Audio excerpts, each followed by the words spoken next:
Hey, hey, hey! So, again, hi everyone, and thanks for joining us. And this is the third day of our free webinar, wherein most of our topics are not only for SEO, digital marketers, but even for starting freelancers that for sure will benefit from the ideas and tips that we are discussing in here. Again, welcome to the AMA or Ask Me Anything session. And our tonight's guest speaker is Coach Chris Escaño. So, bago natin i-upload yung face niya sa screen, magbibigay muna ako ng about sa kanya. No? So, Coach Chris, she's the outreach manager at Hunter.io. Chris helped double the company's organic traffic by crafting effective outreach and SEO strategies to rank competitive product keywords. So she's the founder as well of LinkForge Digital, established a thriving link building agency supporting SaaS or software as a service, tech, and affiliate sites with custom services for growth and visibility. So, meron din siyang 8 plus years, guys, in SEO. So, she transitioned from design, engineering to off-page SEO. So, specializing in relationship-driven link building. So, ayan, mamaya, yung mga may questions regarding link building strategies, eto guys. So, she's the Baguio SEO Conference co-founder. So, she co-founded a platform for SEO professionals and enthusiasts to learn and network. Yon. And another is, yan, mentor and educator. Actually, Coach Chris, yan, from time to time is dumadalo sa mga conferences. Yan, and yun. And then, yun. So, launching the Link Forge mentorship program and a link building course this coming, yan, abangan nyo to guys, this coming December to share practical strategies for students and professional. Hindi ko na masyadong patatagalin pa. So, please meet Coach Chris Escaño. Hi, Coach. Hi, everyone. Good evening, Coach. Good evening, everyone. Yun, so before we start, any greetings, shout out, or messages ka ba, Coach Chris, lalo na sa yung mga avid fans or students? Yes, good evening, everyone. And shout out to my Team Linkforge, who's working overtime right now. Thank you so much for all your hard work. Ark, Nani, Lenny, Juliet, thank you so much. And all the staff that I have. And my daughter, who's very supportive, she's watching me right now. So, yun. And if there is anyone who wants to have a shout out later, chat lang kayo. Yun lang muna for Yun. So while we are waiting, actually guys, you can put your questions now while we are uh, greeting greeting the audiences. So shout out to Jonamel Bores. Good evening, sir. Sir Chris Raffles. Sir Omar Domingo. Good evening, sirs. And so third day, sabi ni Ma'am Louise Jean Garcia. So I'm seeing Ma'am Louise since the first day. So up to now, galing, galing. Thank you sa suporta. Yun. Tapos, sabi ni Sir John Emel, sana maimbitahan mo din si Coach Glenn Dimandal. Tingnan natin. Super busy, super busy ni Sir Glenn, pero try natin. Why not, diba? So, yun. So, again, yung mga question guys na it's up to you. Actually, this is a kumbaga diverse wherein you can ask any questions, although not under the sun. Much better kung related pa rin sa mga topic natin. Actually, all of the topics are written in the video description below. So, pili na lang kayo dyan. So, this is an open space for any questions that you have in mind. So, yun. To kick things off, so let me know which topics you're most interested in while you are thinking of your questions, so let me give you some options to choose from na hindi pa natin ganong natackle since day one, no? So, yes, yun, siguro yung first, yung 1 and 2, siguro laktawan na natin dahil bugbog na ng mga nakarang araw. Then, so number 3, yun, if you want to ask regarding how AI is changing the SEO industry in 2025. Number 4, social media tactics for local engagement. 5, email automation for higher conversions. Then 7, winning high ticket clients with a perfect pitch. Then personal branding for attracting high value clients. Number 8. Then number 9, where to find high paying clients. Then 10, the psychology behind pricing your services. And siguro, since tonight, we have one of the best link builder in the industry. Siguro, hindi ko kayang pakawalan to, yung chance na to. No? Siguro, idagdag na rin natin, guys, effective link building strategies that will still work on 2025. What do you think? So that will be, siguro lagay natin number 12, no? Okay, so can you type guys your kumbaga yung topic na gusto niyo i-focus natin for tonight's session. So 3, 4, 5, 7, 8, 9, 10, and 12. 12. So, ayun, shout out sa mga recent comments. From Sir Jude Pudlao, says hi. Hello, sir, and good evening to Sir Angelo C. Banyaga. Sabi niya, yung pang third day na niya ng pakikinig ng ating mga sessions. So, Sir Lester Corpus. So, shout out nga pala kay Sir Lester and his wife, his wife, Jessica. Thank you so much for having us here in your napaka humble home, napaka home sweet home. And then yung from Ma'am Jinky Oblianda, no? So while we are waiting for your questions, uh, yun, Sir Randolph Kadsadwan, good evening, coaches. And ito, from Coach Angelo, good evening, coaches. Yun, parang kapon lang. Ayun, so from Ma'am Civil Gakutan, number 12. From Sir Jude Pudlao, number 12. Sir Jade Anim, 5, 7, 12.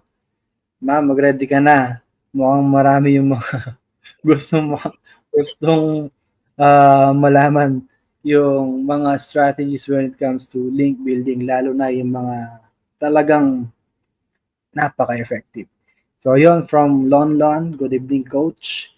And yun, siguro eto na yung ano ba to? How do you optimize local SEO if the office is virtual? Sige sir, answer natin mamaya yan. Pero let's focus muna dito sa number 12, no? Since marami yung mga nag-mention ng number 12. So, number 12. So, yun ma'am. What do you think? Regarding yung mga link building strategies na sa tingin mo is effective pa rin in the coming year? Yeah. For me kasi, I've been doing link building for a few years. And for alone, it's already 3 years. And every year, sinasabi nila na, all these techniques are no longer working. Meron yung mga hype na pinapauso nila. Pero what I can advise to all is stick with the basics first. Bago kayo mag-explore ng bagong strategies, you should know the basics of link building. Ano yung mga pinaka kailangan na strategies whenever you do link building. So number one that you should be doing is your competitor research. The second one is your keyword research. Once you have the keywords, once you check how your competitor is doing, that's the time that you will decide what will work for your website. Because it's a one size fits all. So if this is working for this website, it might not be effective for this website. So for example, yung website mo is about education, about learning. So if we're going to building to that, ang number one strategy ko dyan is journalist outreach. Why? It's free. And once you get mga tier 1 websites like Forbes, MSN, Yahoo, it will actually dramatically pull up your metrics already. Aside from that, say for example, you're in a competitive industry naman like SaaS, na favorite ko. So for SaaS, you need to know your ICP. And then after that, you need to do your own keyword research. Ay, ma'am, let me butt in. What's my ICP? It's your ideal customer profile. So, Yun. before you build links, you have to know sinong target mo. Anong target market? Sino yung mga tao na tina-target nyo? So, you have to know that kasi if you are going to randomly build links everywhere and kalat-kalat siya, it's not going to be effective. Yes, ang dami yung links na mabibuild, but would it have any effect on your website? There's none because the readers there are not interested. So you have to target yung similar dun sa customer profile nyo. You have to target them. And then you go to your keyword research. Once you're done with keyword research, you go to competitor research. And of course, I would still say that the skyscraper technique is still very effective in 2025. Another one is for the bigger sites, unlinked mentions. It's a very easy strategy that you can use because they've already mentioned you. So, hindi na mahirap na mag-ask kayo sa kanila na i-link na lang yung minention in return for something like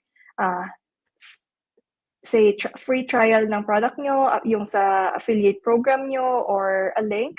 So, unlinked mentions, I believe, is one of the easiest. Another thing is, it will and will always be effective, broken link building. So, what I usually do is every 3 months or so, titignan ko yung mga broken links. Kasi pag natanggal sila, I will have them restored. And then, if it's a new website naman, as I mentioned, yung sa PR, journalist outreach, kasi I think hindi siya sikat because people think it's very hard. But when you start doing it, madali lang siya actually. You will get the flow, tapos makakabisado nyo na, say for example, Forbes, ito yung mga type nila na i-publish.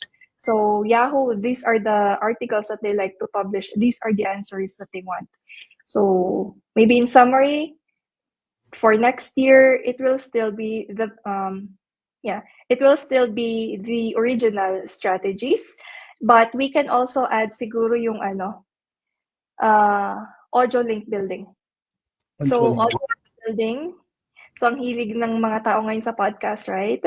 So what you can do is like reach out to other websites, pero do not record. You have to ask permission first. So you have to reach out to that to a website and then let them know that you're willing to like create an audio article. If they agree, then create the audio article, and then when you send them like the link, all you have to do is embed your link in that, so it's free. Because once they're going to put the code in their article, naka-automate na nakalink ka na dun. So it's one of the things that we are also exploring right now. Mm-hmm. So, paano yun, ma'am? For example, no? Let's say ako, gusto ko mag link building using yung sinabi kanina yung mga yung pagdating sa mga audio din ko-convert mo. Tama ba? Yung mga audio, let's say, galing sa audio, i-convert mo into text. No, baliktad. Yung Balik, mga text articles, especially the convert evergreen audio. ones, yes. Hmm. So, what if kung kunin na lang nila ng walang paalam? Pwede ba silang Uh, magkakaroon ba ng problem doon when it comes to, let's say, from Google, or pwede bang pwede ba sa legal?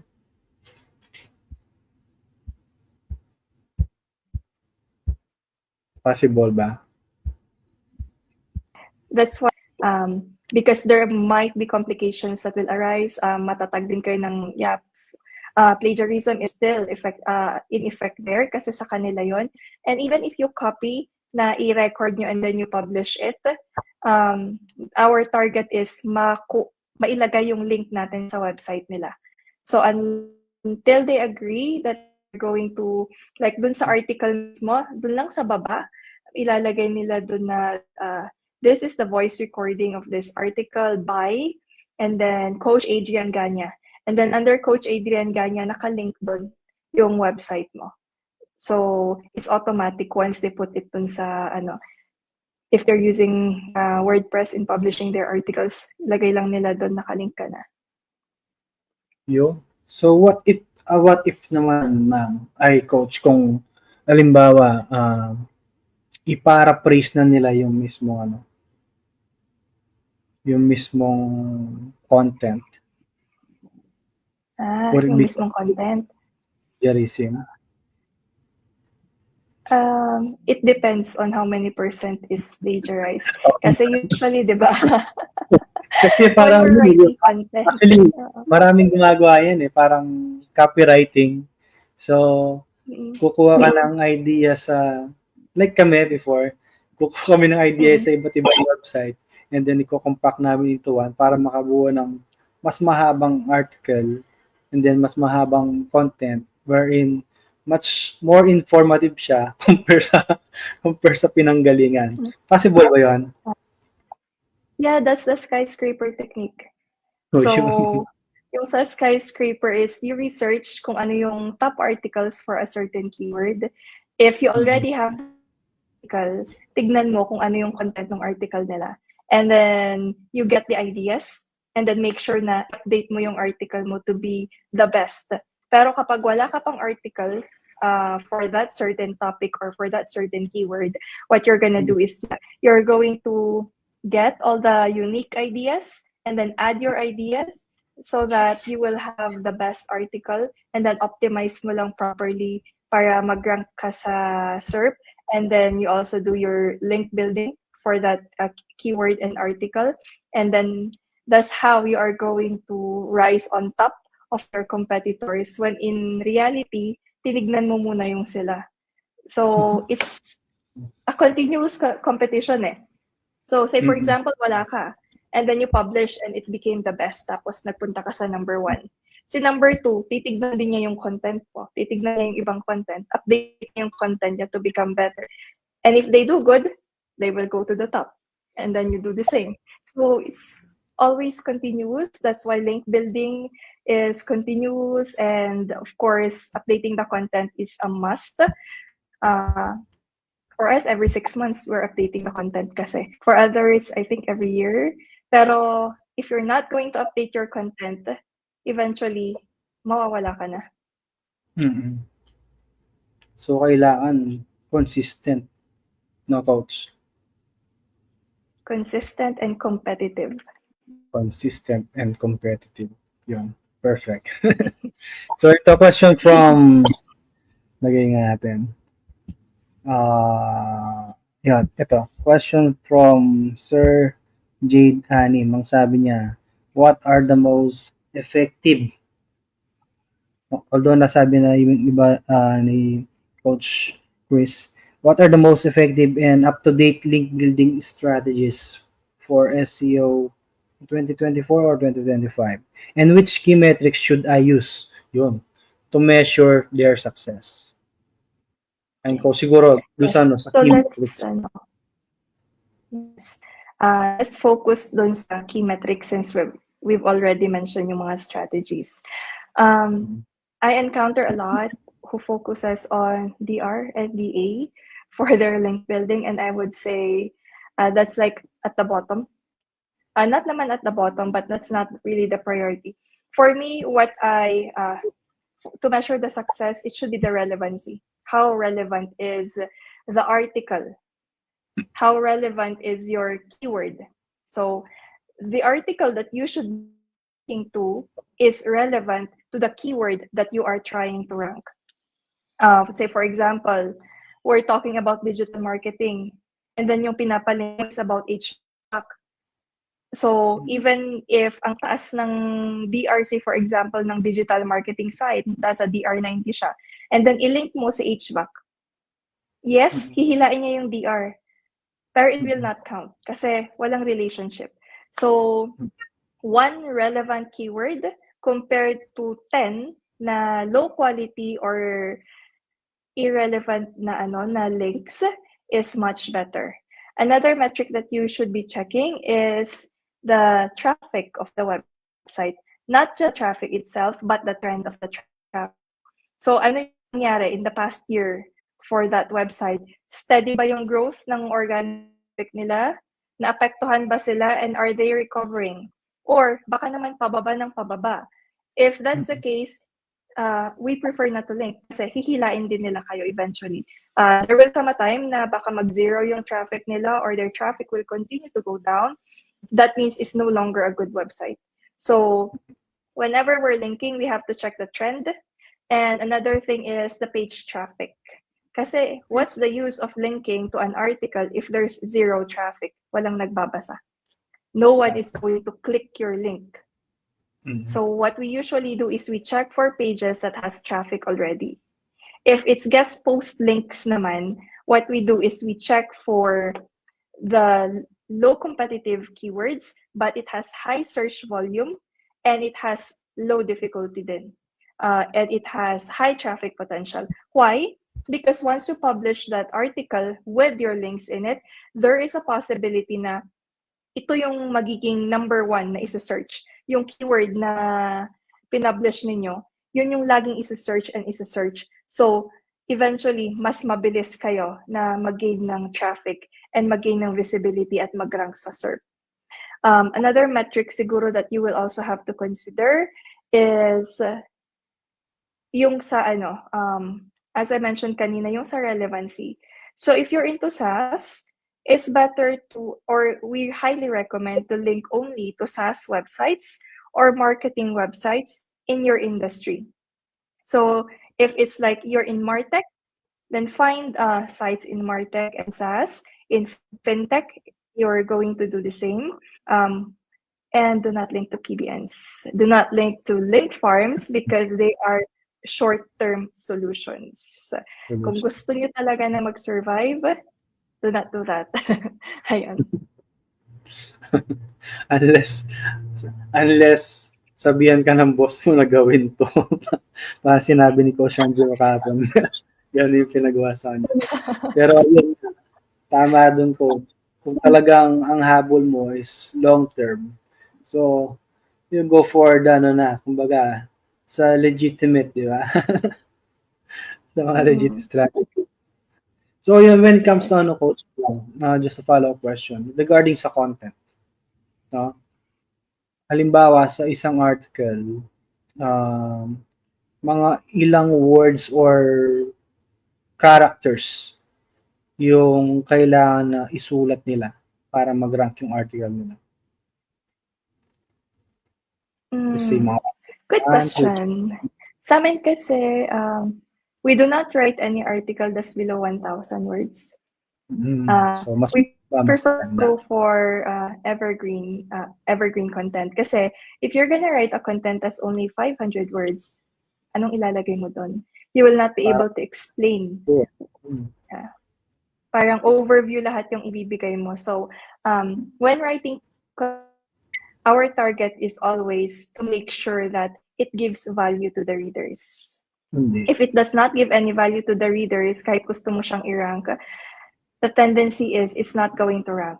So we have to know what the readers want, kung ano yung hinahanap nila. So, for example, there's a certain content or topic that you want to write about.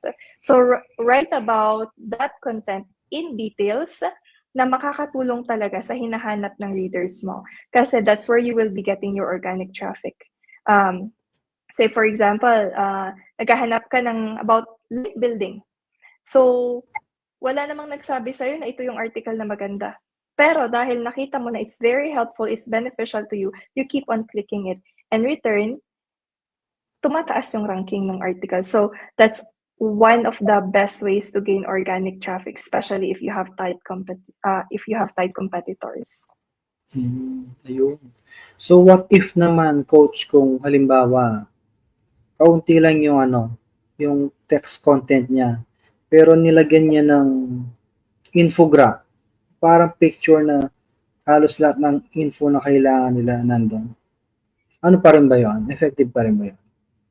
Yes, infographics are also very effective, and we also use that. Just make sure na optimized yung article mo, tsaka yung alt text ng yung images mo, tsaka yung infographics mo is, nagawa mo, kasi pag pinublish mo lang siya na as is, wala ring silbi. So, for that naman, make sure na optimized yung image or yung infographics mo. And yes, it's still very helpful until now.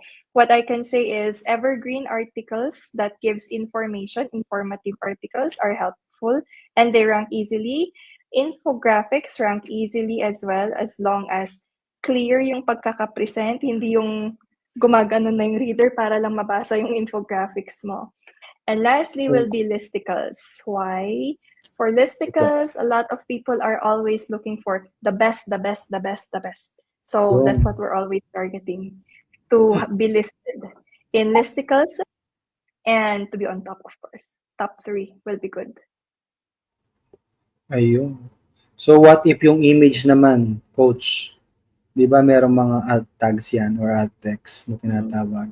What if budburan nila budburan nila ng mga keyword or lagay nila doon mismong article? Pwede ba yon? Effective pa rin ba Hindi yun? po. Parang, Hindi. parang lahat na gustong gawin. Ano? Proper optimization is key. Hindi pwede na nasa iyo na lahat. Be unique ka lang. So, parang ang ending, kailangan ang parang sinasabi nila, content is naging kailangan yung content mo yung magdadala para mag-rank ka. Parang gano'n, no, coach? Tama ba? Yes. That's actually true in part. Kasi for me, they have to help each other. All these things, they complement each other. Yung keywords mo, that's why you need to do your keyword research, your competitor research, and you need to do, after that, you need to write the best article. And after writing the best article, you should know how to promote it, like share sa social media, do your email outreach para magkaroon siya ng links. So, for me, it has to be everything. Kung pangit yung content, hindi ko yan ililink unless ma-edit siya at mapaganda. Kasi parang it doesn't make sense for me. Kailangan from the beginning to the end, planchado siya. So, ang dami. Sa isang question lang ni Sir J. Danny, madaming naging anak na questions. So, ano naman, coach? Halimbawa naman ito sa akin yung question. No? What if kung meron siyang website, tapos sa website niya, iba-iba yung klase ng content niya or iba-ibang niche ang mga nasa website niya. Halimbawa, isa silang, let's say, local business, no? Tapos, local business, meron silang, let's say, HVAC, tapos plumbing, tapos construction. Nilagay nila lahat ng content sa isang blog. Maganda po gawin or mas magandang hiwa-hiwalay na lang. What I would recommend are sub pages under the blog. So, 'di ba makikita nyo yung blog, and then under that there will be the list for HVAC, for home improvement, for ganito, para mas organized siyang tignan. Kasi kahit tayo naman, pag titignan natin vlog, tapos andyan si HVAC, andyan si home improvement, andyan si gardening, parang, ha? Ang gulo, di ba? So parang, you will not trust that website. So you have to organize it, make it clear, concise, and make it simple, pero dapat na organized siya. And then, do not, what I recommend is, wag niyong pagsabay-sabayin. So, say for example, you have HVAC, you have gardening, you have home improvement, you have plumbing, ganyan. So, unless you have the manpower and the budget, pwede niyong isabay-sabay. Pero pag hindi, pakonti-konti lang. Pwede lang. natin isang article for each of them every month. Or if you want, i-rank nyo muna kung ano yung best-selling product or kung ano yung underdog. So, piliin nyo kung ano. So, if you have like potential na best-selling product, yun muna yung gawan nyo ng article sa blog and then i-promote. Pag nag-top na siya, maintenance na lang yung sa blog niya. Check naman kung ano yung next doon. So how about coach yung interlinking? Ba marami na silang nagawang article.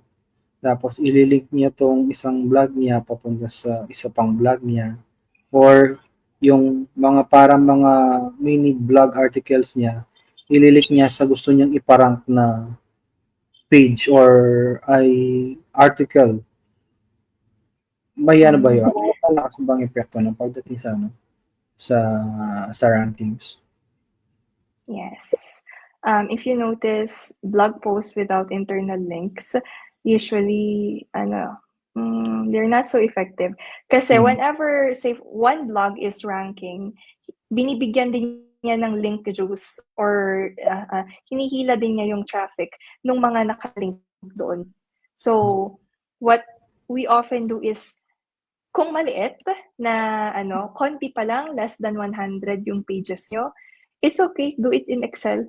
Kayang-kaya pa yan. Pero pag 1,000, I suggest using Link Whisper na lang para automated na yung internal linking. But yes, internal linking is a must whenever you're writing your blog, especially if you want to rank. Pero kung ang gusto mo lang naman magkaroon ng blog, wala kang balak sa sa blog page mo na mag-rank, huwag kang mag-internal linking. But if you aim na mag-rank siya, then you have to do the internal linking properly. Wag din yung, you're talking about digital marketing dito, tapos biglang yung nilink mo naman na, hindi related naman yung nilink mo. So it has to be relevant. Even the keywords that you will be linking it to, it has to be relevant naman sa context nung ililink mo. So, yun. Yung sabi ni Sir Mark David, informative heart. Yun. Yes, sir. Very informative. And from Sir Atom Roy, he says, hi. Yun. And then another question from Sir Jade. Sabi niya, how important is anchor text diversity in link building and what best practices should be followed to avoid penalties? Yun. Palali na question. Keyword stuffing. That's the number one thing that would get you penalized because there's some articles 500 words lang. Yung keyword nila parang 100 words kasi every sentence minimension siya. So when for anchor text diversity, you should have your primary keyword, have your secondary keyword, have your tertiary keyword, and I have what I call my supporting keywords. So whenever we write blog posts, for example, so you mention your main keyword dun sa title, dun sa first paragraph, and make sure yung mga meta tags nyo, andun din yung primary keyword. However, dun sa text mismo, say it's like a 2,000 word article, your main keyword for me that should only be mentioned like 3 times. Yun na yung max for the primary keyword. For the secondary keyword, you should also mention it in the article. And then, I'm not actually scared kasi to use other keywords as long as it's relevant. So, say for example, sa Hunter, um, email finder. That's one of our main keywords. Anything that is related sa email finder, we use it because what Google will be seeing is the relevance of that anchor text dun sa context nung nililink mo naman na blog. So, finding someone's email address, that's one. That's a long tail keyword that you can use. Or email lookup or researching email addresses. So it doesn't matter kapag zero yung nung mga long tail keywords mo as long as they are related to the primary keyword. And for the diversity, yeah, if you are going to do link building naman, if you are planning to rank a particular blog page or a landing page, make sure na you do your keyword research, you list them down, and whenever you are looking, di ba, magli-link building kayo, naghahanap kayo kung sinong nag-mention doon. Do not stick with your keyword. Use the keywords that you have researched beforehand. And then, if possible, request for like niche edit rather than direct na ililink lang. Kasi mahalata yan ni Google na, they just really wanted the link. But if it's like a niche edit, it's like they are improving the article. And coincidentally, your link is helpful to that article. So you see the difference there. And I would also suggest na whenever you are doing your link building, kung ginamit nyo na yung keyword na to like 5 times today, nakabuild kayo ng 5 links today, the next day, wag na naman yan. Maghanap naman kayo ng iba na blog na irarank nyo. Kasi makita rin yan ni Google na bakit ito, sobrang daming links ang nakukuha in that, in these past days. So parang something about, hindi naman siguro siya mape-penalize, pero mapupunta siya sa side na spammy siya. It's a spammy content. Yeah. Sabi ni Sir Autumn Roy, great information. Napaka-informative.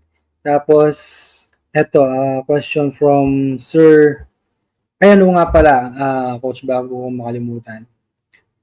What if kung, halimbawa, no, sa mga, sa mga age 1, age 2, doon sila gumamit ng anchor text? Pwede rin ba yun? Yes, definitely. We also do that. Actually, yung mga say for sa H1, di ba, andun yung primary keyword. So H2 or H3, andun din yung ibang keywords like the tertiary keyword or my supporting keywords. So what we usually do is yung mga HHH, andun yung mga keywords din. Pero do not overdo it. Hindi, wag naman yung every single H andun yung keyword. Piliin nyo rin kasi it has to depend on din sa outline ng article. Kaya what I usually do is pag magsusulat ng article, I create an outline first para alam ko saan ko ilalagay yung keyword. I have to position them strategically before even writing the article para it will look natural after the article is written. Before ko pa siya ipasa dun sa team ko, naplano ko na kung anong kalalabasan para hindi rin sila mahirapan at para alam ko na ito yung dapat mangyari and I can already envision kung paano ko siya ipropromote after it's published. Yun. So, bali ano yung coach? Internal lang pa rin? Internal linking pa rin? O pwede rin sila for external? Internal and external. So, you can also use this. What's the difference kung halimbawa yung no based sa bigat nila when it comes to rankings, kung ililink nila gamit ang mga headers compared to maglilink sila gamit ang mga paragraphs? For headers kasi it's to attract your audience din. Kasi most often than not, yung mga readers, they're just browsing, and they're looking for a particular topic. So kapag nakita nila sa header mo na ito yon yung keyword, then of course, they're gonna stay there, they read it, and then kung ano naman, within that paragraph, kung saan mo nilagay naman yung keyword, you also mention it there, and dun mo ililink kung ano yung link or yung page na gusto mo. Kasi if wala naman yung keyword dun sa title, they might just skip it and keep on scrolling until mahanap nila kung ano yung gusto nila. Ayun. So, actually guys, hindi lang kayo natututo, even I. Dahil matagal na akong hindi nag-organic SEO. Kaya itong mga question na to, mga real question ko rin to guys. Don't worry. Kaya yung mga may questions kayo na parang in doubt kayo kung nakakayabang tanong, itanong nyo lahat habang nandito si Coach. So ito from Sir Jude Pudlaw. Sabi niya, on content writing or in content writing, is it alright to update contents every 3 months? Every 3 months? Yes, Parang, it is alright. di ba parang medyo matagal yung coach shooting? Or mas maganda frequent yung pag-update nila? For us kasi we do it like twice a year talaga. But it depends on several factors. So one is of course your resources. Kasi updating blog posts will take a lot of time. You have to do your research again. You have to do everything all over again. And then update it. And then after updating it, you have to you have to try to do some link building, and in addition to that, pag marami, say for example nasa 100 yung blog post mo, are you really going to update that every 3 months? So what we do is we update it every 6 months for the main articles, once a year for the other articles, but we make sure that every week we are publishing new content instead. Yun. So parang ang point is, kung alin yung mga nagra-rank mo na mga articles, yun yung mas magandang i-prioritize na i-update. Tama ba, Coach? Yes, but if it is ranking, it means that that article is working. Huwag mo munang i-update. Kasi baka pag in-update mo, wala ka sa ranking. Pag nakita mong nag-drop na. Ayun. O yung kung halimbawa nag-drop na, ano ang possible na link building naman, no? So, alis na tayo sa content. Anong possible na link building naman para ma-uplift ulit yung rankings niya? Tignan mo muna si competitor. Silipin mo yung neighbor mo kung anong ginagawa niya. Silipin mo kung anong ginagawa ni number 1. Bakit kanya tinalo? And then you do the same and make sure that you're doing better. So if they're building more links, saan sila nagli-link? Are these good sites? Kailangan magkaroon ka din ng link sa sites na yon. Pero if they're linking sa mga PBN, you have to think twice. Maybe they are ranking right now dahil sa mga PBN, pero eventually magda-drop din. That's why you have to be wise when doing competitor research. Hindi dahil ginagawa ni competitor, gagawin mo, you have to make your own decision din.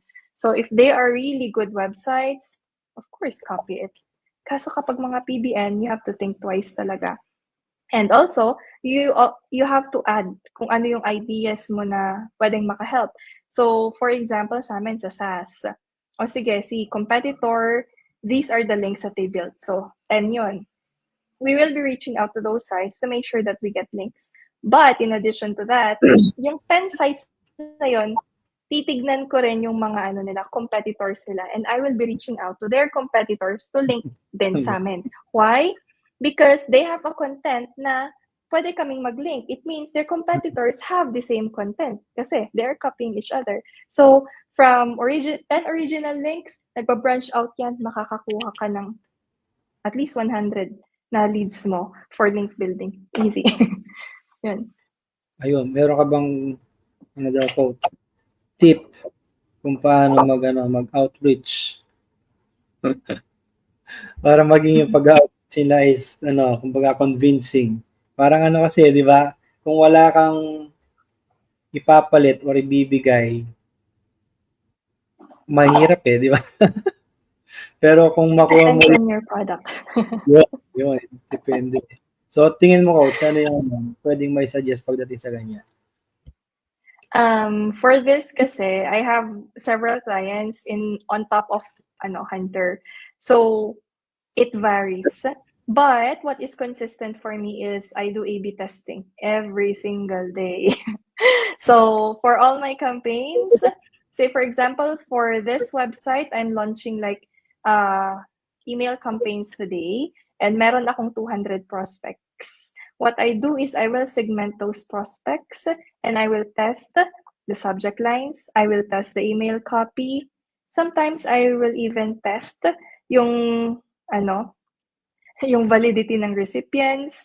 I test yung mga email addresses na ginagamit ko. So a lot of testing because for me, we have to rely on data to see what is working and what is not. So for this, di ba, 200 prospects, say, I divided them into 50 for each campaign. So at the end of 2 weeks, I will check which one of them is performing the best. And then you have to analyze why is it performing the best? Ano yung sinulat mo doon na email copy? Ano yung content niya? So, mas effective ba na mahaba? Mas effective ba na maiksi? Mas effective ba yung ganitong greeting? Mas effective ba yung email opener mo? We even tested email openers. There are email openers na funny. There are email openers na hindi naman stalker, but we check kung ano yung mga hilig ng mga prospects. And then we related to that yung email opener. It was very effective. Say your prospect is nalaman mo into politics. So your email opener is great, blah, blah, blah about the election. And then doon mo ipasok yung mo. And we do not pitch on the first email. It's just something friendly. It is short, but we make sure that it is catchy. Like, say, for example, are you up for a win-win collaboration? Or you can say, are you interested in a long-term partnership? So that would often catch their attention. Dun sa CTE mo at the end, make sure that it is catchy. Kasi for some, they will just say, looking forward to hearing from you. It's like, yeah, that's like the closing of every email that I'm receiving. So I want something that would catch my attention. Or sometimes you would say, oh, it's great. I checked your website and you've already reached DR60. Congratulations on that. I know it's hard to continue building links, but I can help you with that. Like, would you be interested or would you mind if I send you some ideas on how we can collaborate? Very, very short. Hindi mo siya pinipilit, and you're not even offering something na spammy. So, for me, ang daming reply na nare-receive rather than saying na, I want to do link building to this blog page, to this blog post of yours, and blah, blah, blah. It's too generic. So, kailangan catchy muna, no, coach? Starting with the subject line. They do not like yung very long na subject lines. They do not like yung mga spammy na subject lines. And even if nasend mo man siya, it could end up in spam. Kung hindi man siya mag-end up in spam, pagkatingin pa lang nila, hindi na nila ipubuksan. Spammy subject line, one example would be, rank your website in 10 days, something like that. So who would believe that, diba? So go for something like Adrian Gaña, and then Chris Escaño collaboration, or long-term partnership, link collaboration, something na magka-catch dun sa attention nila that would also show kung ano yung purpose ng email mo. And then another one is, dun sa opening, don't say a lot of things about yourself. So if you're going to introduce yourself, just say, hi Adrian, Chris here from Hunter. That's enough. You don't have to say that I am this, and that they're not interested. And then on the next line, you either compliment them to catch their attention, and then after complimenting them, you slowly introduce kung ano yung purpose mo without forcing them to do anything, and make sure that after that you have your powerful CTA, and then close it. After that, create around 2 follow-up emails to be sent every 3 business days. Ayun. Ayun. Haba ng haba ng sagot. So, another question from Sir Poliman Vicente. Sabi niya, nagmamatter po ba ang mga links sa comments ng YouTube or FB? Ano pong marerecommend niyo? Or ano marerecommend po? Sa akin Links kasi sa no, we don't do that. Yung parang yung blog page mo, ano mo sa ano. Unless it's yours or unless it's helpful, then I would do that. Pero for link building kasi, we're doing white hat link building. So the strategies that we do is to make sure na magkaroon kami ng growth in terms of traffic, in terms of revenue. So for us, it is not effective. However, for influencer marketing, I believe that is effective kasi that's also part of their outreach. Also, Pinterest SEO, they are doing that, but it depends on the niche. So if you are in SaaS, Pinterest is not your market. But if you are in home improvement, definitely Pinterest is your market. So it could work depending on your niche and depending on your purpose. Yun. Tsaka usually, di ba, may yung mga YouTube, Facebook, usually mga no-follow sila. Tama, Coach? Automatic, no follow. Even for other social media, no follow talaga. Yung. So, ito naman, another question from Sir JB Uy. Kire-kire. Sabi niya, may napanood po akong method ni Sir Chris Walker ng legit sa link building. May tools po siya na automatic map embed sa mga Web 2.0 websites. How risky ito, especially sa local SEO? Will embedding map po ba sa Web 2.0 help sa local SEO link building?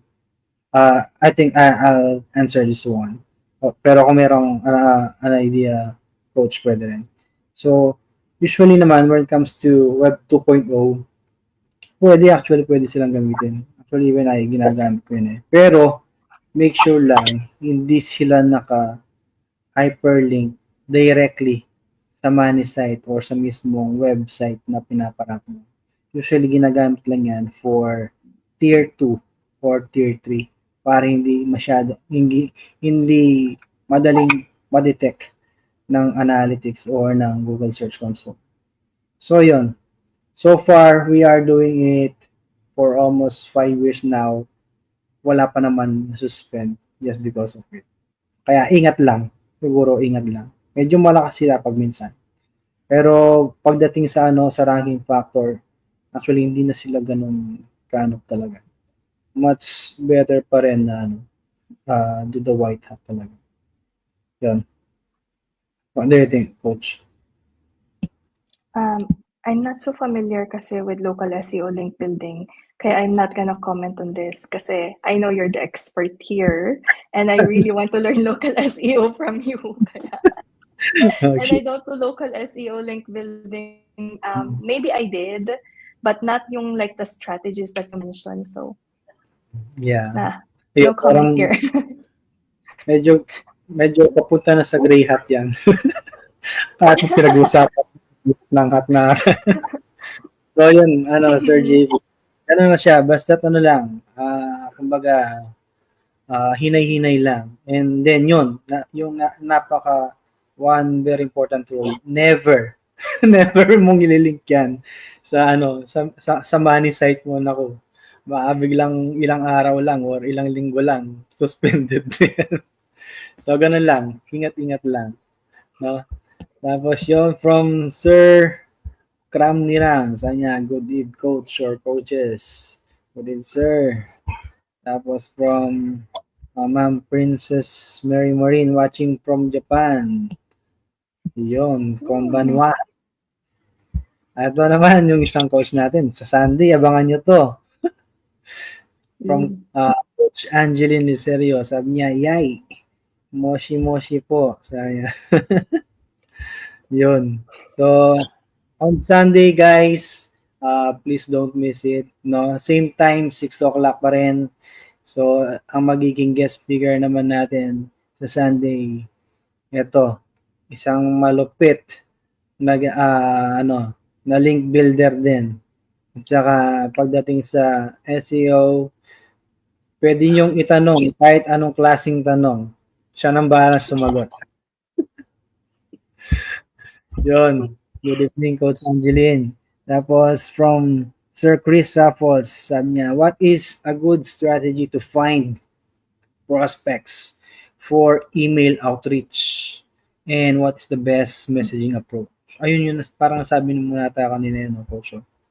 Pero bang gustong idagdag Ah, pa? marami. Prospecting is different din.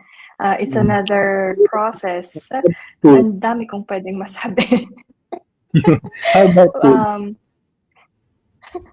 so, if you're not using any tools, pwede kang gumamit ng Google. It's free. And all you have to do is type in yung keyword mo, and it will show up every single article that mentions that particular keyword. And then you can check if that keyword is already linked to, then you leave it.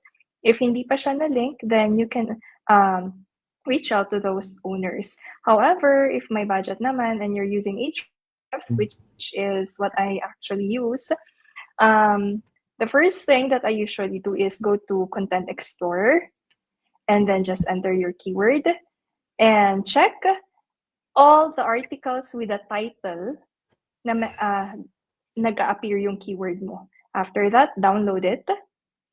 Second one, check for everything that has that keyword in their content, download it.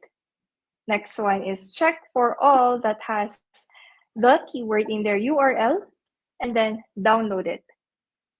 Once you have downloaded it, you can put filters. So ano yung metrics ng websites na gusto mong paglinkan? So if it's DR60, remove everything that's below DR60.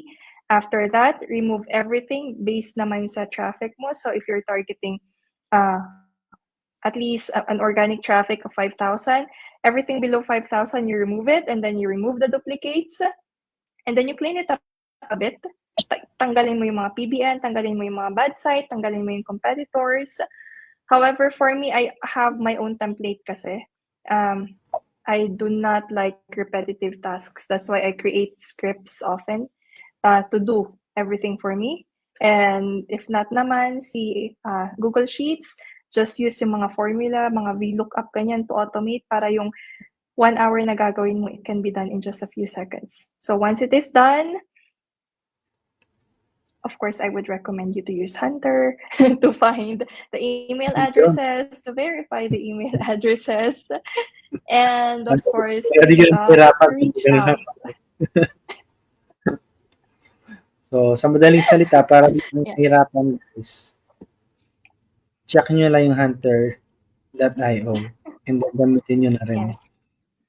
Yes. For Hunter kasi, you have like 25 free na credits every month for Finder. And then for Verifier, you have 50. And our cold email outreach tool is actually free. But you can only use one email kapag free siya. And then there's a limit sa campaign. Dun sa isa-send mo per batch is 100 only. Pero that's okay kasi the purpose of that is para mag-test ka rin. And then, if you're gonna check our blog, you will see there all the effective email copies that work because we're all about testing. So as I mentioned, we test every week, every month. And then, nilalagay namin doon yung lahat ng copies that are working or not. Hanapin nyo lang. Or I could send it later dyan sa sa thread natin. And if not naman, if nagtitipid kayo, you can also do manual outreach. Make it, just make it hyper-personalized. But don't overdo sending kasi you will end up in spam. For me, for my emails, since I have a lot, 25 to 50 per inbox per day. Because I am reserving the other 50 for the responses dun sa currents ko. And of course, when you're gonna do email outreach, the first thing that you have to do is to set up your inbox. Make sure that you're going to warm it up. Hindi yung kakagawa lang ng email address tapos you're sending na yung thousands kasi they will just go to spam. It's gonna be useless. Time frame for warming up of emails is 30 to 60 days for us. And I would say it takes patience, but it's effective kasi once we start sending our emails, they all end up in the inbox. And hindi naman affected yung spam score ng website namin. And then, of course, you have to set it up for the KIM, the mark, the usual that you will be doing for email marketing even. And for email outreach, it depends, but for every email copy that you will be creating, make sure that there is a personalization. Never send anything too generic. So, parang in-explain ko kanina, short, simple, and catchy. So, yun lang na. Short, simple, and catchy. So, yun, another question from... Sorry, coach. Another prospecting technique, once you're done with Content Explorer, you move on to Keyword Explorer. When you go to Keyword Explorer, just put the primary keyword. Makikita nyo doon yung top 100 who is ranking in SERP for that keyword. And then after that, for me, I use a certain sheet to extract lahat ng links nung yung top 100 na yon. And then I clean it up yung depending sa metrics. So pag 100 kasi yan, after you extract kung saan sila nag-link, nasa thousands na yung prospect mo. So it's just a few minutes. Yun, parang kailangan ko ata mag-enroll sa course mo sa December, coach, para mas maintindihan ko yan. ang hirap sa walang visualization. Pero yung guys, abang yung gagawin niya na course ni Coach Chris, for sure, napaka-in-depth niyan. Marami kayong makakuha dyan. Yeah. Actually, may part doon. Oh, sorry. Ayun, parang question ni Sir Jaggy, paano makuha yung template script mo, coach? Sabi niya. So, siguro tayo muna yung course niya. Which one of the template? Baka nasa mood siya, kontakin mo na lang, baka sakaling send sa'yo. Malay natin. Ano na lang, message me kung ano yung script or template na kailangan mo. And then, I'll send it to you. Pero some of them are personalized. So, I can only give away yung mga medyo generic. Kasi it depends sa process ninyo. And what I do is, per client, ito yung process niya. May script akong ginagawa. Which streamlines yung mga gawain. Pero I can teach actually dun sa course ko. There's also the segment where I teach kung paano yung sa script to automate yung processes. And talagang step by step kung paano yung prospecting, yung link building, yung ganitong technique, yung ganyang technique, itong tools ang gamit, yung tools na ganyan ang gamit. So, very in-depth yung course. Mm-hmm. Yun. Abangan ang susunod na kabanata. So, ito naman, coach, another question. From Sir Jonemel Bores, ang sabi niya, what is the best ethical yet effective approach to backlinks for agency clients naman in a competitive SEO space? Yun. Best ethical yet effective approach to backlinks for agency clients.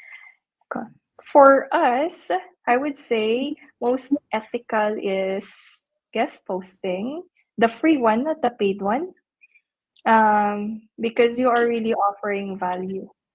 You are giving value to their readers, and at the same time, you are getting traction or you are also encouraging the readers to go to your site. Another one is PR. As long as you are honest and you're really an expert in that field, kasi a lot, of course, are um, expert but not really. So, when you are doing PR, make sure na yung sa outreach nyo sa mga journalists is really the truth. So, if they're looking for someone na digital marketing expert, make sure that you're a digital marketing expert before giving out your answers. Kasi it really matters on your reputation if we're talking about ethical approaches. But as we all know, even for white hat, there is no 100% talaga. So for link exchanges naman, um, it's in between eh. Kasi you're trying to build links, hindi ka naman nang-scam, but parang nandadaya ka ng konti kasi hindi siya natural na ilalagay. Parang kukurot lang ako. Ayun. Ayun, coach. Ano sa mga sa mga link exchange, pero ang kapalit is na lang, in monetary value. Parang bibili na lang ako ng backlink sa'yo. Tingin mo, coach. Not the direct one. If you're going to have like, yes. So if you have your site, say for example, legit.com yung site mo. And then you will give hunter.io a link, tapos babayaran kita. That's a no for me. What I'm going to do instead is I will offer you another site na sila yung babayaran ko to give you the link. So it's going to be an ABC exchange. Yes. It's paid, but it's a three-way exchange. And I don't do direct exchanges then unless specified by the client kasi the client is always right. Yes. Pag ako masusunod, it's always ABC. No to direct exchanges. Kailangan pala mayroon naka-reading parang isang spare tire na gagamit mo pang exchange. Actually, dati pa ginagamit yan ako. Kumbaga, link exchange tayo, bibigyan kita ng backlink sa isa kong vlog na ganito, ganyan. Yeah. Hanggang ngayon, hindi, yeah. It's being done, pero you have to choose it wisely kasi if they just created the blog para paglagyan ng mga links, then it's going to be a link farm. Baka sa isang blog nila, 100 yung links. Pero what I do, I think, yeah, it's ethical is I often approach websites in my network for guest posts. So say, for example, recently we got a guest post from mention.com, from HubSpot, from Zapier, and it's absolutely for free. And then sometimes if you're our partner, we can actually add your link as long as it is helpful to the article naman. Kaso if you just want a link sa HubSpot, we will not give that to you.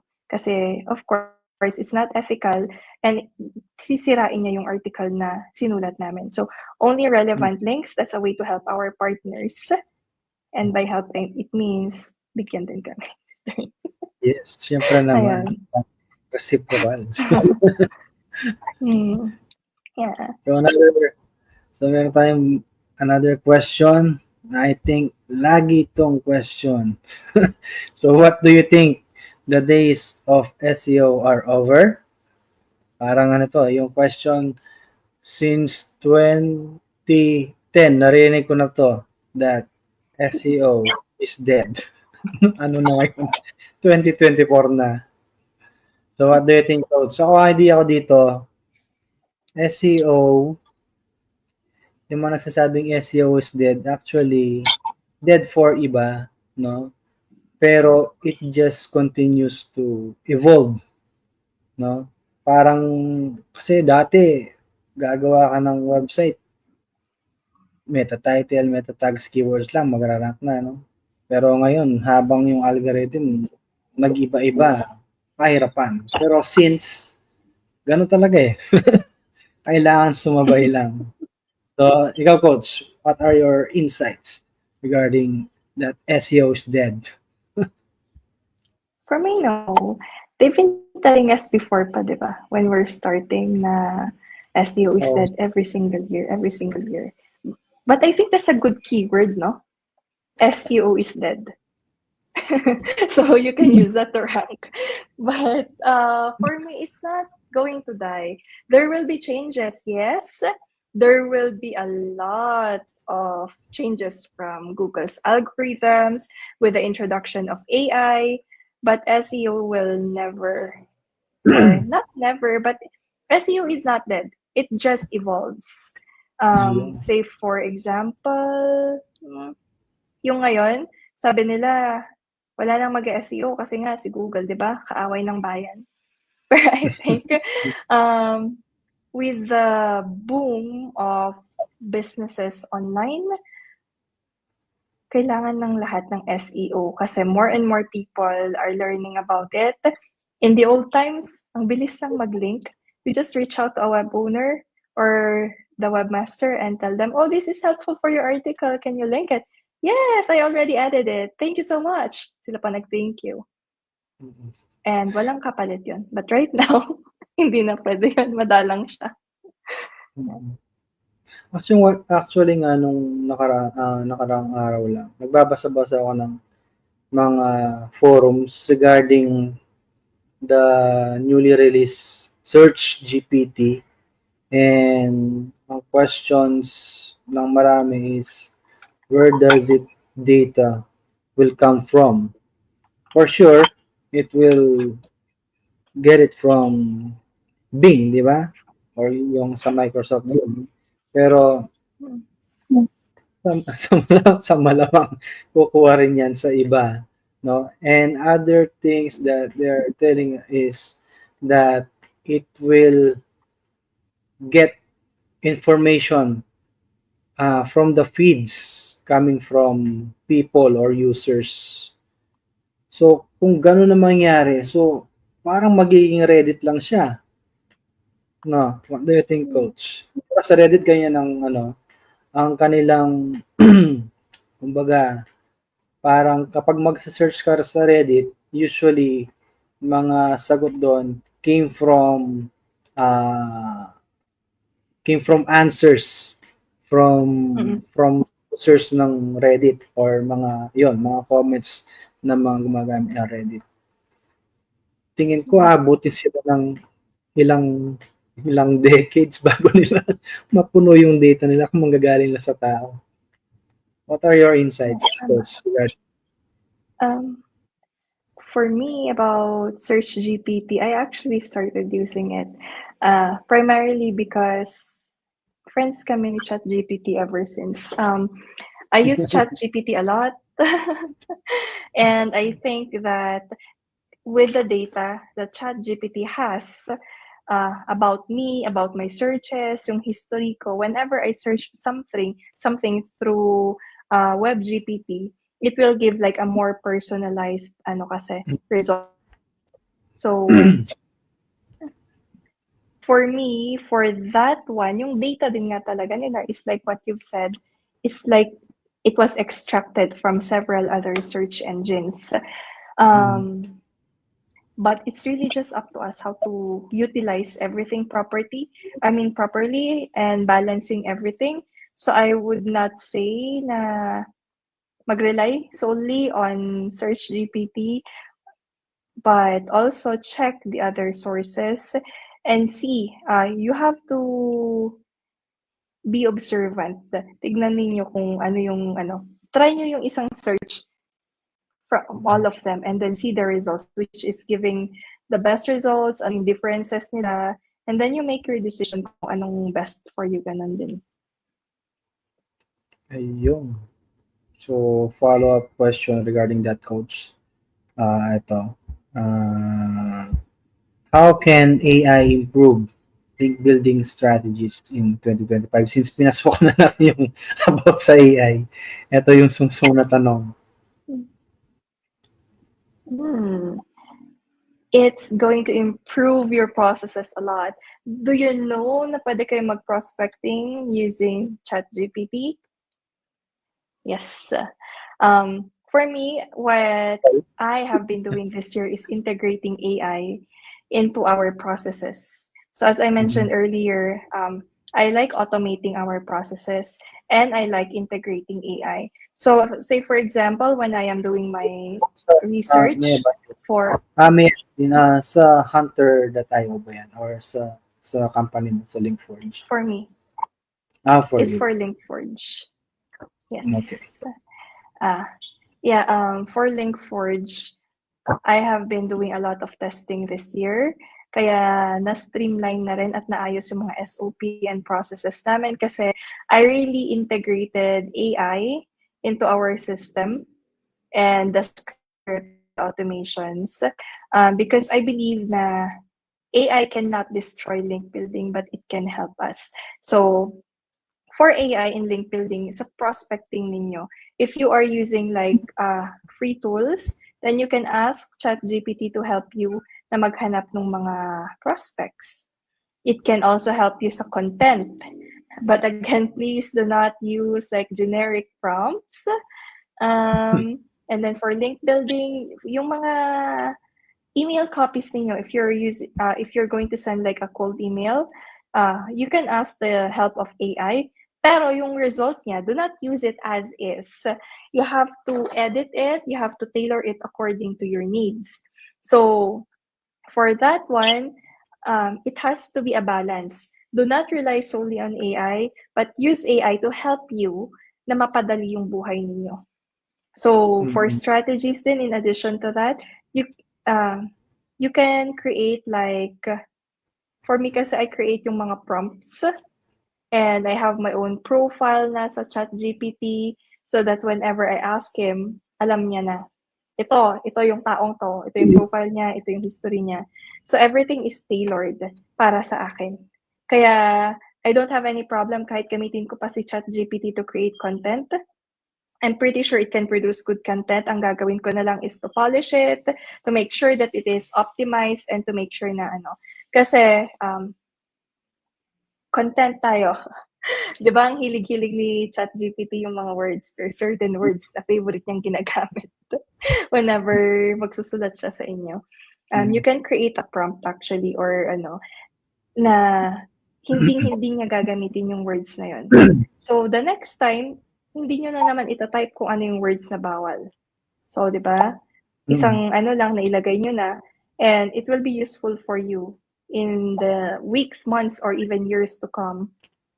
Now, when sa link building naman, kunyari meron ka na rin meron ka na rin prompt na these are the competitors. Tapos, you can ask ChatGPT na ibigay sa'yo yung other competitors for a certain website, ano yung best keyword na pwede mong gamitin, ano yung best na title na pwede mong gamitin. So, ang dami niyang pwedeng itulong sa inyo if you know how to use it wisely. Ayun. Sabi ni Sir Jade. Thank you, coaches. Aha. You're welcome, sir. Tapos, from Sir Jokno Padayhag, reverse engine. Pa siguro, yung kanina siguro to. Yung about sa Web 2.0. Yep. Reverse Oh, no, engineering. reverse engineering is a strategy ng prospecting. So from Chris Raffles, what is the best strategy to build links? Ito, maganda to. For newly created sites. Yan. May chance silang makahabol. For newly created sites, once you have done your competitor research and keyword research, start with your long tail keywords. Kasi if you are starting a website, do not compete for the primary keywords yet kasi you will not win. Start with searching for keywords that have low keyword difficulty, high search volume, and high traffic potential. Kasi if you're gonna create the best article for that, and then you build links to that article, there's a possibility that in a few months, nasa top ka na ng SERP. And then after that, you continue doing it and doing it until the time that your website will become an authority That's or even if it's not yet an authority, pero pag nag-gain na kayo ng traction in terms of your click-through rate, your impressions, for your organic traffic, then you can slowly start building on your top of the funnel keywords then. But yes, that's the best strategy that I could tell you. And if you are brave enough, do journalist outreach. Kasi one exposure to Forbes will go a long, long way for your website. Ayun. So, kanina pala to. From Ma'am, ito na. Meron nagtatanong, coach. Saan yung course mo, coach? Maka-enroll nga. Abangan. Abangan po, it's going to launch in December in Bali. In Bali? Yes po. Bali, Indonesia? Bali, Indonesia ba yun? Yes, I will launch it when I will be in Bali kasi I'm leaving na next week and I won't be back until end of the year, so doon na siya malo-launch. But of course, dito sa Philippines, yung main na target audience, but I'm also targeting kasi an international audience, especially those who are interested in link building, yung mga startups and small businesses. Any price point? Hindi naman po siya kamahalan. It's affordable and there will be two. Meron yung for beginners and for meron din yung advanced. And for that, it's lifetime access, of course. And I'm telling you, yung ibabayad nyo, barya lang pag kumita na kayo. Iyo. Parang araw ay 100 times kagad. Yes, honestly, malaki pa rin ang pera sa link building eh. So, if you know your stuff, kahit ang daming competitors, kaya for me, I'm not really scared on like sharing yung strategies, yung tactics, kasi you just have to stand out. You have to know your thing and be able to prove it sa mga client mo. And you're good to go. It's gonna go up na kikita ka ng palaki. So, iyo. Parang naalala ko tuloy si Coach Angeline. For a few backlinks para kay Adobe. Sorry, na-expose ka, Coach. Almost sa million daw eh. hindi lang ako sure kung ilang backlinks yun, pero ang laki pala ng kita dyan. So, yun guys. So, abangan nyo yung course na gagawin ni Coach Chris. By December, Coach? Or mid-December? Ano ba? It's going to be mid-December. Basta before Christmas kasi gagawin ko siyang Christmas sale. Yun. So, eto. It will be discounted. Yeah. Yun. So, guys. Eto, balikan ko pala yung mayroong question si Sir Chris kanina. Sabi ni Sir Chris, Coach Adrian, yung question ko po kanina, how to optimize local SEO pero may virtual office po. Thank you. Yun. Same with guys, Sir Chris. Same with SAB. No? Ginagawa na dyan more on mga service pages. So, kung maraming virtual offices yan, so, lagi ka pa rin gagawa ng kumbaga, link papunta sa virtual office. So, kung merong sariling say for example, merong GBP or isang GMB, yung isang virtual office, kailangan merong existing na kailangan nakalink yon sa isang service page or location page.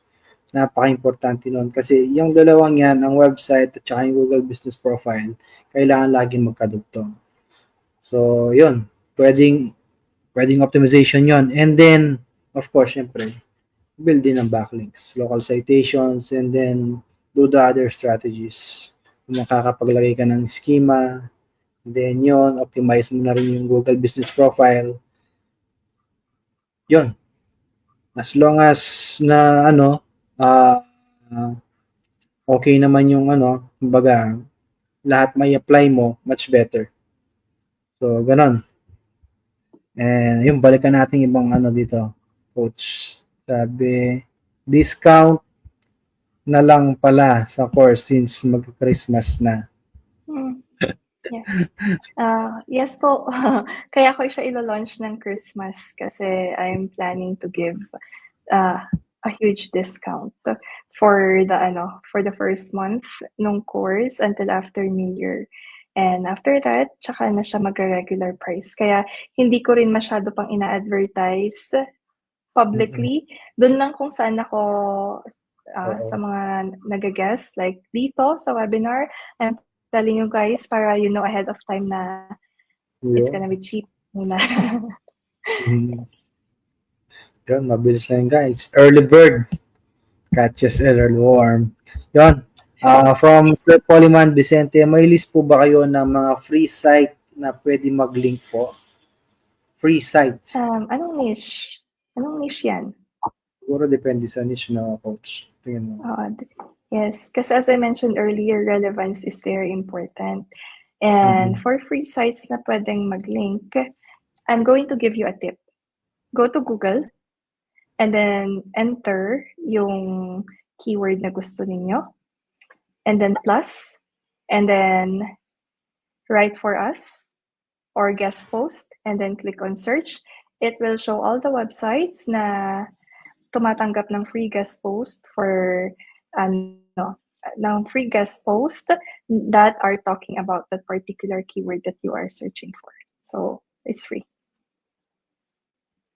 Yun. Sabi ni Sir Chris Raffles, thank you. You're welcome, sir. And then from Sir Vernon Tolentino, this is for you, ma'am. You're so pretty daw. I think it. Yun. And shout out to my friend Chris Walker. I don't know if he's listening right now, but I'm sure he will watch the replay. Hi to you, my friend. So, ito from Chris Raff. Ay, tapos na pala to. From Sir Oliver Estanilo. Doon po sa course niyo, coach, meron bang online via Zoom? Actually, for the course, you are all entitled into one free na coaching from me. It's 30 minutes one-on-one coaching. But currently, I am actually doing consultations and tutorials privately. Hindi ko lang ina-announce kasi pag in-announce ko, baka hindi na ako matulog talaga. But yes, I do online coaching actually. You just have to book and you can ask anything. I can teach you anything that you want to learn about SEO, specifically in off-page SEO, and content na rin on page is also covered, and of course, journalist outreach. So that's what I'm doing right now. But for the course, 30 minutes one-on-one with me. Yun. So, from Lynn Alforque naman, sabi niya, it feels like I'm listening to Dakota Johnson's voice. Dakota Johnson's voice. I think I'll take it as a compliment, ma'am. Thank you so much. From Chris Raffles, thank you. Thank you din, sir. Tapos, yun, busog na ako sa info. Then, go, Coach Chris. From Sylvia, heart, heart, heart, heart. Then, from Sir Jade Anim, sabi niya, Coach, same approach din po ba yung link building strategy kapag different languages? Paano yung content nun? Do we need to outsource for that language or we can still use ChatGPT? I work before kasi in different languages as link building. Mm. Yes. Recently, one of our clients actually have their website in different languages then while you can use chat gpt to translate the content and everything for that website and do link building, I suggest that you still consult an expert for that language Kasi ChatGPT is still not that accurate. Though I don't know any services that offers that, pero if may kakilala naman, like for Spanish, madali lang maghanap dyan, and even Fiverr has it, then you can do that. However, if you are doing link building na pwede namang i-translate yung webpage. Whenever you load a blog, diba, there's an option to translate.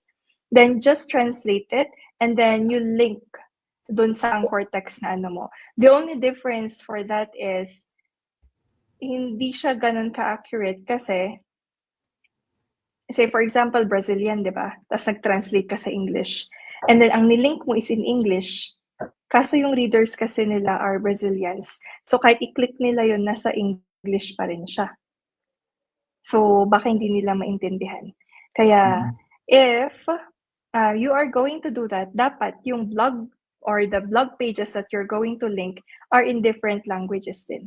Para if ever na nag-link ka, di ba, from Brazilian to English, para lang maintindihan mo. And then you use that keyword, pero yung ililink mo na blog page is the Brazilian version. Although I don't see a lot of sites doing that unless they're also doing international SEO. Kasi for one of my AI clients before, we have that, pero the market is still like in the US.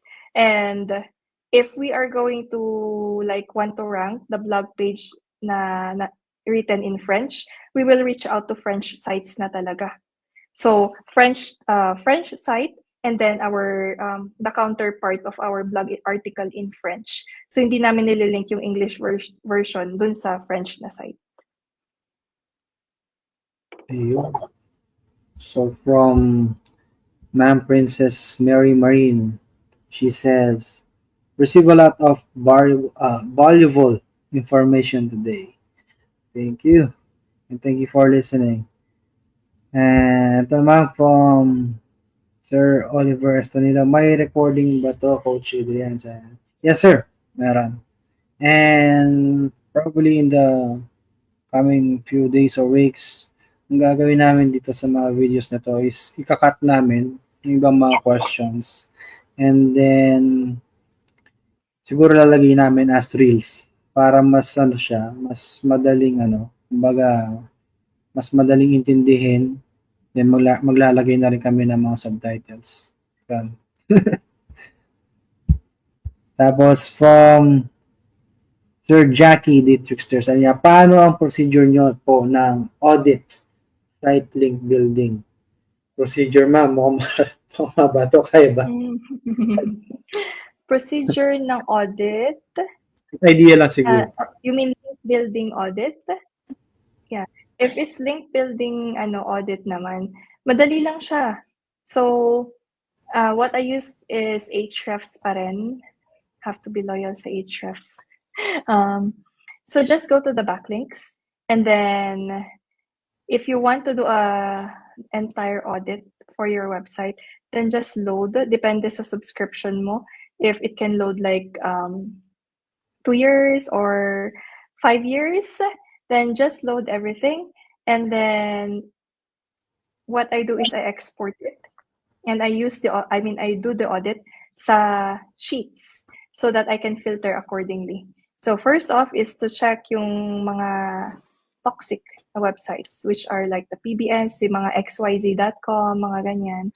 So I also have like the script for that, pero you can do it manually. What you can do is first list down kung ano yung mga tatanggalin mo. Of course, or the things that you want to check.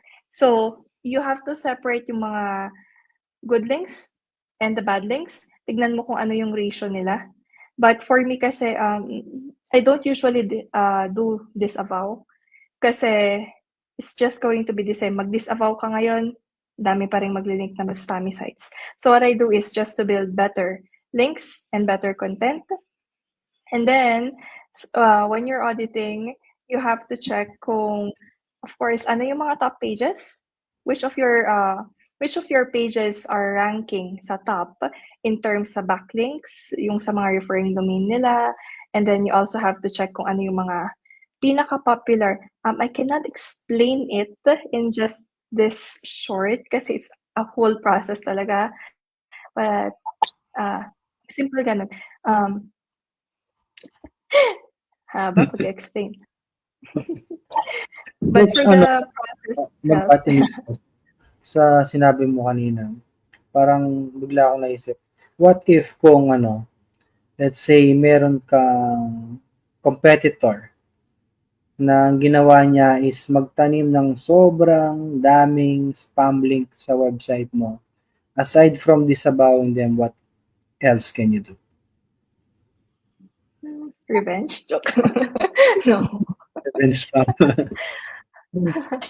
But yeah, that happens actually. We experienced that as well. Ang bilis namin na umangat. We're like underdogs. Tapos steady talaga yung growth for a year. Tapos nagulat kami. Parang overnight, ba't ang daming links? And they're all spammy. Yeah. For those naman, pag sobrang dami, we really try to disavow those. And then we just did what we do best.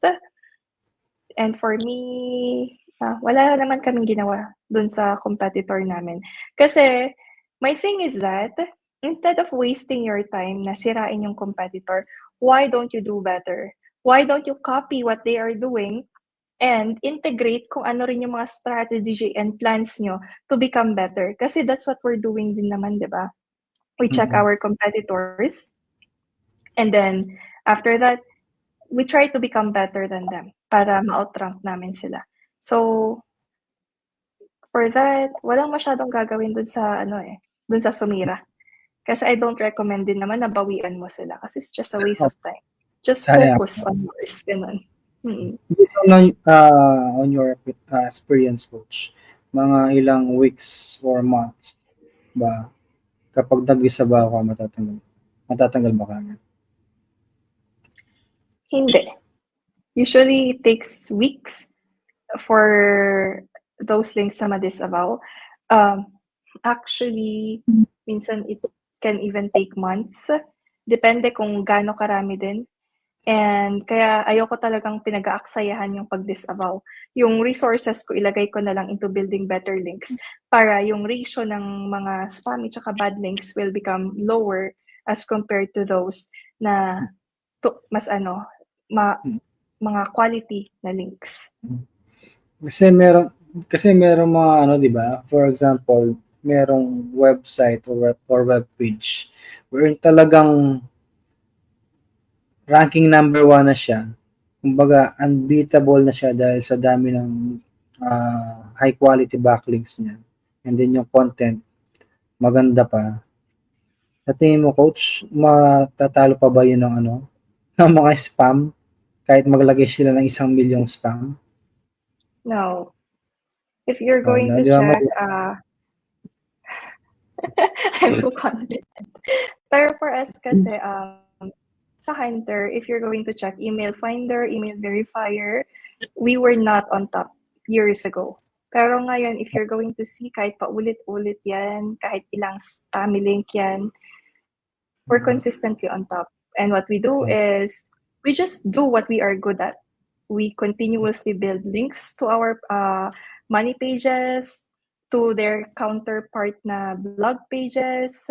That's why we are staying on top kahit palagyan kami ng maraming spammy links dyan.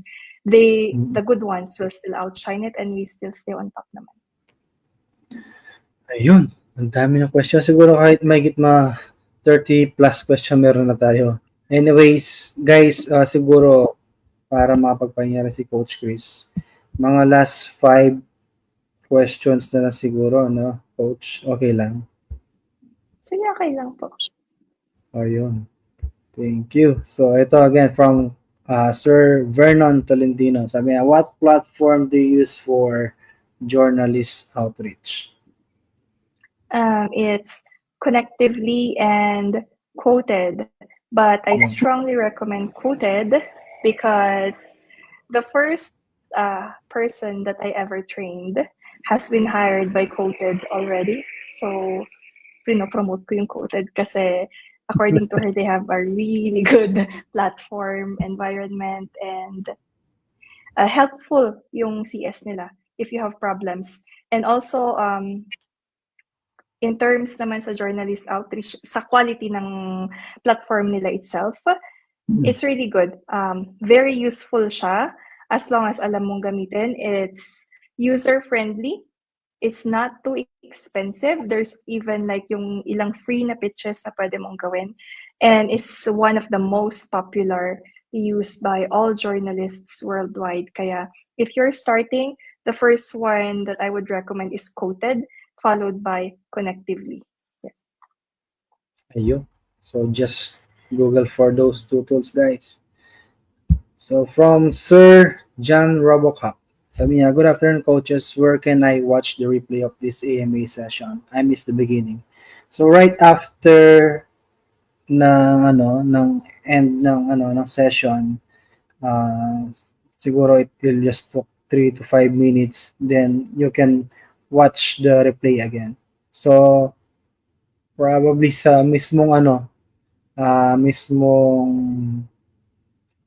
dito sa mga page yan. Or sa mismong profile ko na lang yun. I believe nandun rin sila. Just search for my name on Facebook, Adrian Gaña. Then, yun. Or www.facebook.com/adriangana.page. Yun yung ginagamit kong personal profile for this stream. Yun. So, next is, eto, nasagot na pala to. Yun, sabi niya, nasagot na. From Sir Vernon ulit. Follow-up question po, what type of links will still have impact po next year? Example, forums, guest posts, Haro, etc. What would you recommend? Ano to, positive o negative impact? Kasi lahat may impact. But if we're talking about Siguro positive.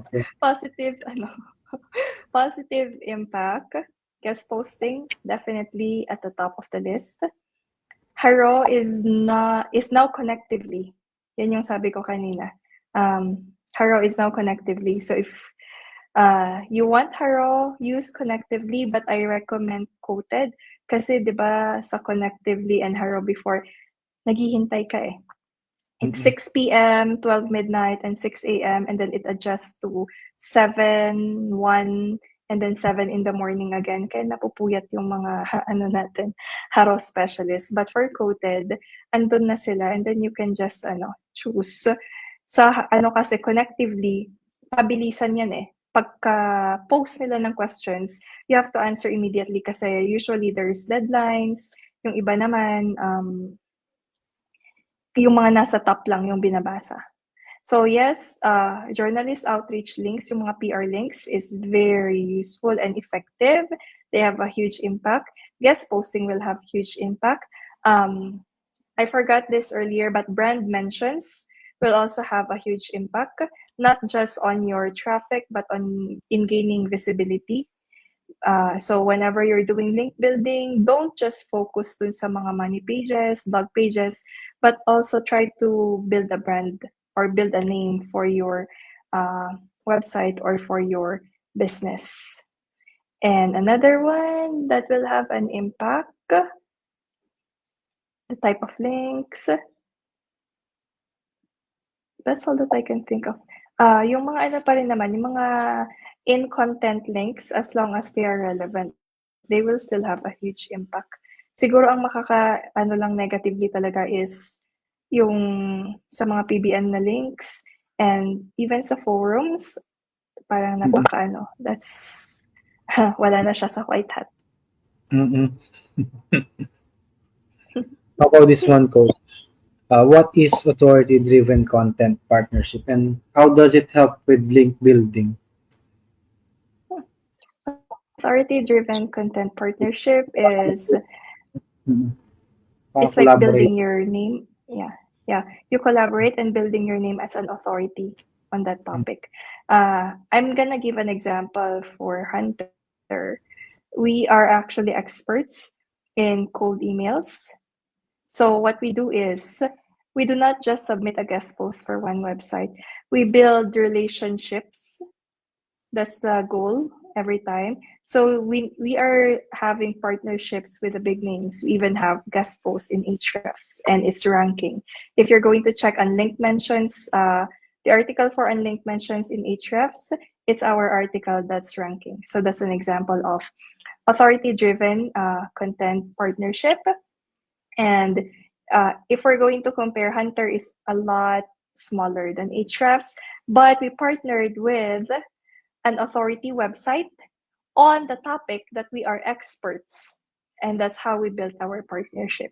And it helps a lot. Why? Because you're not just building one link, you're not just posting one guest post, it's a long term relationship. So you can maximize it, you can do other collaborations, you can do another exchange in the future. So when you're building partnerships, make sure to keep it. Huwag niyong sisirain. Um, Also, when you are reaching out to authority websites, huwag kayong matatakot. Even you're a small fish, if you are providing value, there is a huge chance that they will entertain you. Although there are some na may DR requirements sila, it could be hard, pero sometimes it is still possible. Yan. Ayun. So another question is ito naman. How does repurposing and updating content aid in link building? Ito, coach, gamit na gamit to. Lalo na taon-taon. Yung halimbawa, merong page na nag-rank last time, tapos mag-update lang. O, halimbawa, yung mga updated tools or tools na ginagamit this coming year, mag-update lang ng content, then yun na. Number one again. What do you think? 2024, tapos palitan na 2025. Five. Yan. But I think parang na-discuss na rin natin earlier yung updating yung content every 6 months or so. So it aids in link building in a way na kapag bumababa na yung ranking nung page mo na yon, then you have to either repurpose it, create a slightly different article with a slightly different keyword na mas magra-rank, or i-update mo yung keyword mo. You. So siguro this will be the last question, coach, from Sir Chris Raffles. Sabi niya, what is the best content strategy if the goal is to convert the audience to a client?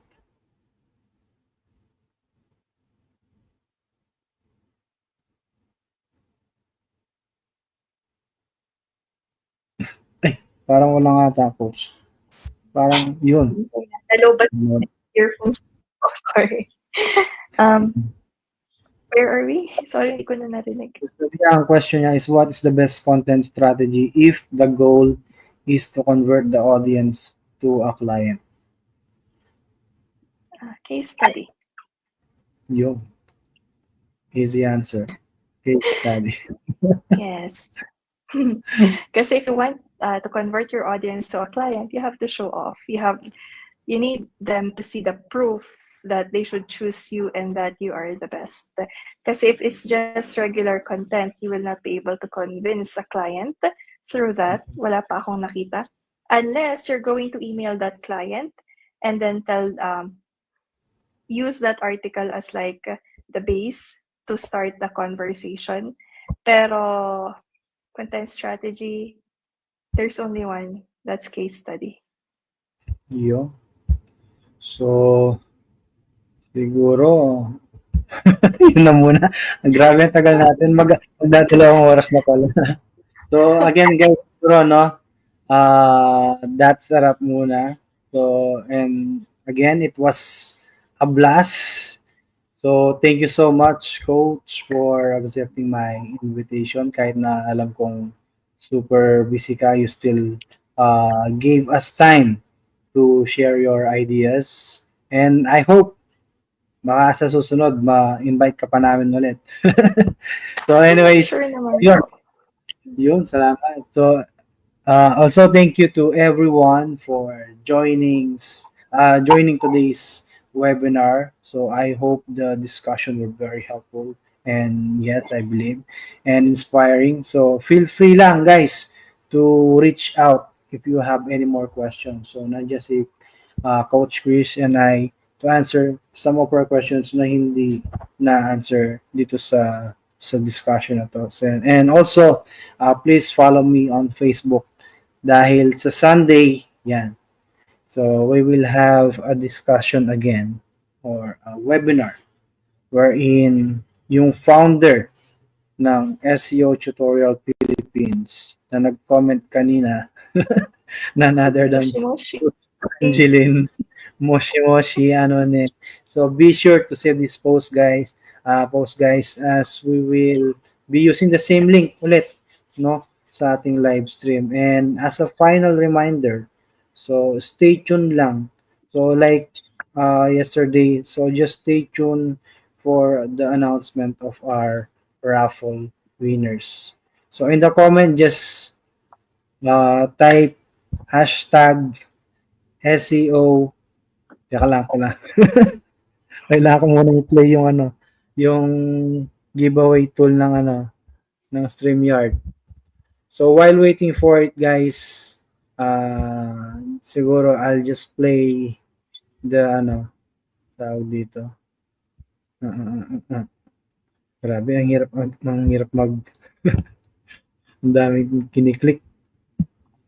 Siguro I'll just play this 50 seconds na ano, na video no while I'm preparing for the raffle. And again, coach, maraming salamat. Any parting words before I let you go? Parting words. I'm just gonna say that if you're really into link building, don't be scared kasi I've been hearing na mahirap daw ang off-page SEO, mahirap daw ang link building. But lahat naman is mahirap sa umpisa. And there's a lot of people that you can follow that would guide you. I'm also here, so if you have questions, I answer naman. Just give me like some time. Kasi sometimes nasa spam sila, natatabunan, or I'm really busy, but I answer questions. And I'm planning actually, I created na the channel for YouTube for the free tutorials. Pero just send in kung ano yung mga topics na gusto ninyo and I will create the content for you guys. Just follow me on YouTube, SEO with Chris. And then I'll upload just requests and I will upload any content you want. And watch out for my course in December. Yun lang. Yun, abangan. So yun coach, maraming salamat. And yun. So thank you once again everyone for being here, and I look forward no to connecting with you all in the future sessions. And again, so thank you so much. Pakakawala na natin si Coach Chris. Maghahanap buhay muna kami. So yun, take care and enjoy the rest of the evening. Yun, maraming salamat Coach. Bye, Bye-bye. guys. Thank you din, Coach Adrian, and thank you everyone for listening and for the questions. Bye. Okay.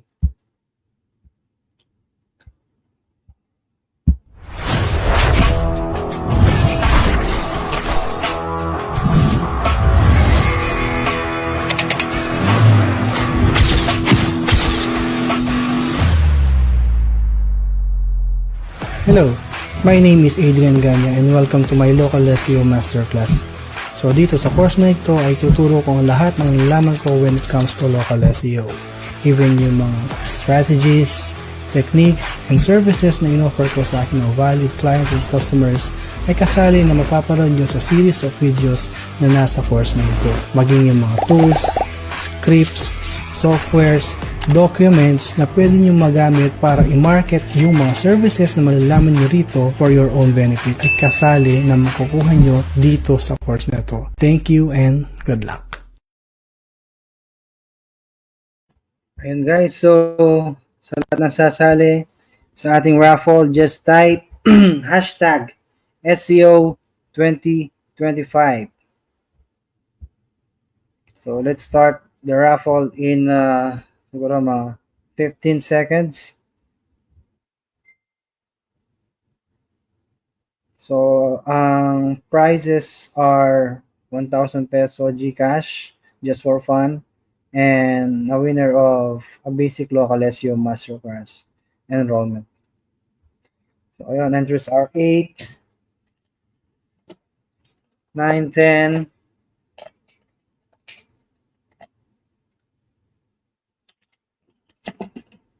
and again guys bukas. On Sunday pala. On Sunday, huwag kayong mawawala. Same time, 6 o'clock p.m. So, with Coach Angeline naman tayo. So, if you have some questions regarding, again, mga SEO, technical SEO stuffs, link building, mga strategies, mga secret strategies, yan, tanungin natin si Coach Angeline sa Sunday. So, yun, siguro, countdown tayo. 10, 9, 8, 7, 6, 5, 4, 3, 2, 1. So the first winner of 1,000 peso cash is Chararan. Okay, Ma'am Rachel Dampil Martinez. So just PM me, ma'am, to claim your prize. And for the second winner of the basic local SEO masterclass is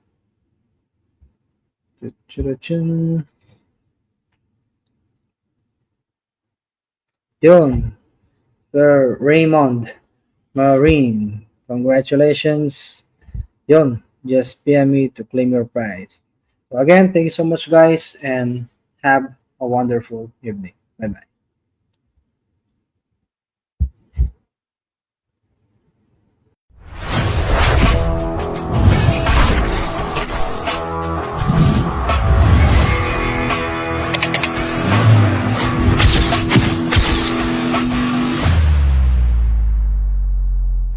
Hello, my name is Adrian Gaña and welcome to my local SEO masterclass. So dito sa course na ito ay tuturo ko ang lahat ng nalaman ko when it comes to local SEO. Even yung mga strategies, techniques, and services na in-offer ko sa aking valued clients and customers ay kasali na mapaparoon nyo sa series of videos na nasa course na ito. Maging yung mga tools, scripts, softwares, documents na pwede nyo magamit para i-market yung mga services na malalaman nyo rito for your own benefit at kasali na makukuha nyo dito sa course na to. Thank you and good luck!